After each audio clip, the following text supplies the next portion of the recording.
Hello friends, SK win டிஎன்பிஎஸ்சியின் கனிவான வணக்கங்கள். நான் உங்கள் கார்த்திக். இன்றைக்கி நம்ம பார்க்க போகிறது கரண்ட் அஃபேர்ஸ் ரிலேட்டடான டாபிக்ஸ் தான். H1B விசா, H1B விசா எப்படி வேணுமா சொல்லலாம். இது நம்ம ட்ரம்ப் அமெரிக்காவோட அதிபர் ட்ரம்ப் ரொம்ப போட்டு நம்மளை போட்டு படுத்தி எடுத்துகிட்டு இருக்கிறாரு இப்போ சமீப காலமாக. அதில் ஒன்று தான் இதுவும்.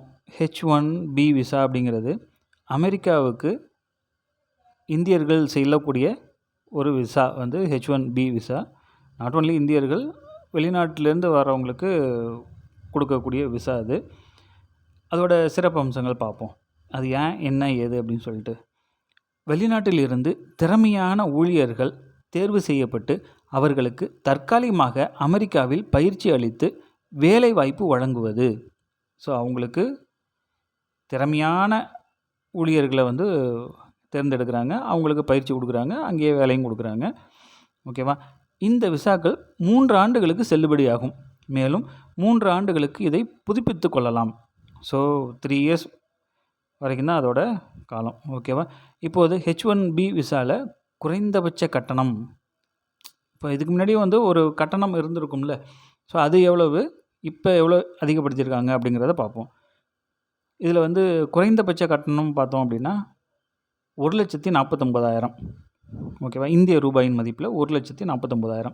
அதிகபட்சமாக 3,96,000 வரைக்கும் இருந்திருக்கு ஒரு ஆண்டுக்கு. ஓகேவா. அடுத்தது இப்போ உள்ள புதிய கட்டணம் எவ்வளவு அப்படின்னா 88 லட்சம் ரூபாய்.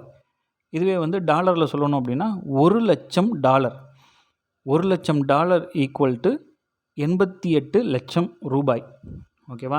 ஏன்னா $1 மதிப்பு இந்திய ரூபாயில் 88 ரூபாயாக இருக்குது. ஓகேவா. ஸோ இது ஒரு ஆண்டுக்கு கொடுக்கக்கூடியது. இதில் என்ன விஷயம் அப்படின்னா, ஃபஸ்ட்டு நம்ம வெளிநாட்டில் இருந்து வர்றாங்க அப்படின்னா திறமையான ஊழியர்களை தேர்வு செய்யுது. ஃபஸ்ட்டு அவங்களுக்கு விசா கொடுத்து பர்மிட் பண்ணி இங்கே இருங்க, இங்கே ஒரு தற்காலிகமாக அவங்களுக்கு பயிற்சி கொடுக்குறாங்க, அப்படியே வேலையும் கொடுக்குறாங்க. வேலை கொடுக்குறது இல்லை, வேலையை வாங்கிக்கிறாங்க. ஓகேவா. ஸோ இதுக்கான உள்ளது இப்பொழுது 88 லட்சமாக மாறியிருக்கு. Thank you friends. இது போன்ற கண்டென்ட்டுகளை அடுத்தது போட்டுட்ருக்கேன். கண்டிப்பாக யூஸ்ஃபுல்லாக இருக்கும். Thank you friends.